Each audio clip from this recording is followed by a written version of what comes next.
बहुत समय पहले की बात है। एक राजा को उपहार में किसी ने 2 बाज के बच्चे भेंट किए। वे बड़े ही अच्छी नस्ल के थे और राजा ने कभी इससे पहले इतना शानदार बाज नहीं देखा था। राजा ने उनकी देखभाल के लिए एक अनुभवी आदमी को नियुक्त कर दिया।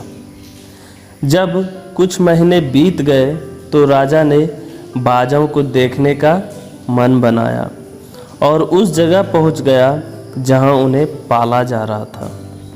राजा ने देखा कि दोनों बाज काफ़ी बड़े हो चुके थे और अब पहले से शानदार भी लग रहे थे। राजा ने बाजों की देखभाल कर रहे आदमी से कहा, मैं इनकी उड़ान देखना चाहता हूँ, तुम इन्हें उड़ने का इशारा करो। आदमी ने वैसा ही किया।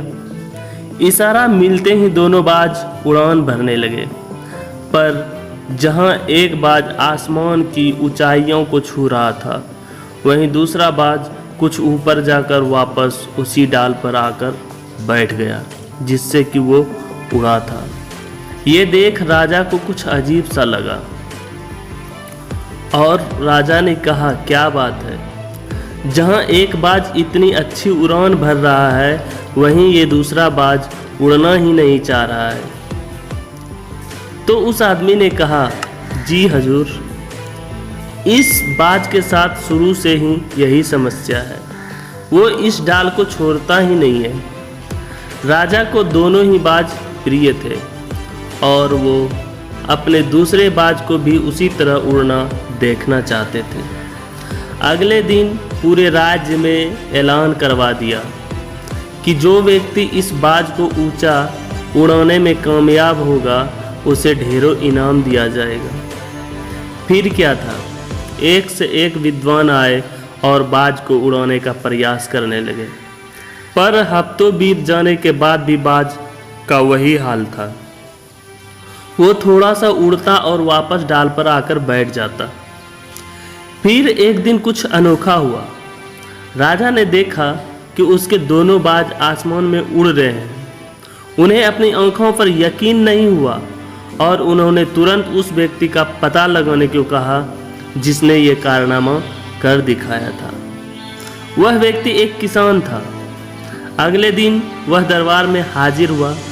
उसे इनाम में स्वर्ण मुद्राएं भेंट करने के बाद राजा ने कहा, मैं तुमसे बहुत प्रसन्न हूँ, बस तुम इतना बताओ कि जो काम बड़े बड़े विद्वान नहीं कर पाए वो तुमने कैसे कर दिखाया। किसान ने बड़े ही नम्रता भाव से बोला, मालिक, मैं तो एक साधारण सा किसान हूँ, मैं ज्ञान की बातें ज़्यादा नहीं जानता। मैंने तो बस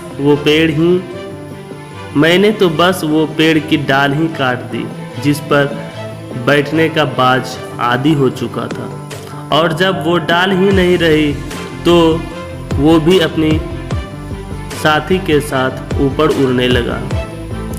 जीवन में ऊपर उड़ने के लिए तमाम तरह के अवगुणों का डाल काटना अनिवार्य है। अपनी कमियों या कमजोरियों को दुरुस्त किए बगैर जीवन में ऊंचाई की कल्पना भी बेईमानी है। मंजिलें उन्हीं को मिलती है जिनके सपनों में जान होती है। मंजिलें उन्हीं को मिलती है जिनके सपनों में जान होती है। पंखों से कुछ नहीं होता, हौसलों से उड़ान होती है।